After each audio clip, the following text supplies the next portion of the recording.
suis atteint de phéropathie aiguë, c'est-à-dire un fanatique ou un malade des trains.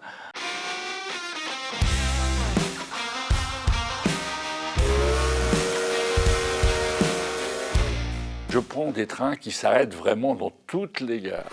En 3 ans, j'ai fait à peu près 22 000 km.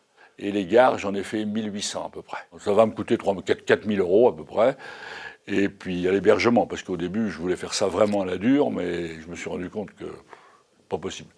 Les 3 premières nuits, je les ai passées sous la tente dans les campings ou à la Belle Étoile. Non, je pourrais pas continuer comme ça. Alors donc, c'est l'hôtel.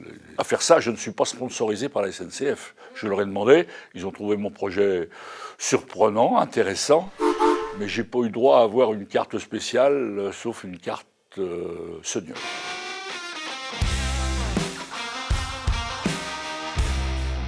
Mon passe-temps favori, c'est idiot, mais c'est regarder à la fenêtre. Et ça, il n'y a rien à voir peut-être, mais ça me détend. La France, c'est certainement le plus beau pays du monde. Hein. Perpignan et la Tour Carole, le train jaune, c'est un train touristique. Là, c'est un paysage à vous couper le souffle.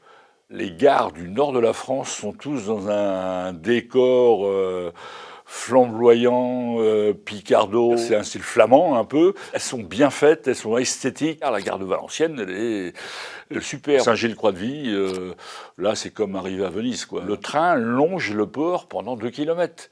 Et le soir, quand vous arrivez de votre journée de travail à Nantes, parce qu'il y a des gens qui font la liaison tous les jours, il y en a qui prennent même des photos, et pourtant ils sont habitués. Mais Saint-Gilles-Croix-de-Vie, c'est une très jolie arrivée de train.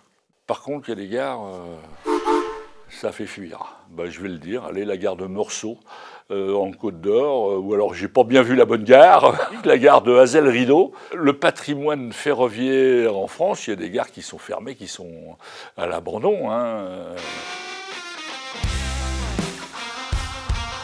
Les TER, non, moi, ils sont à peu près à l'heure. Bon, soit ils sont à l'heure, soit ils sont supprimés.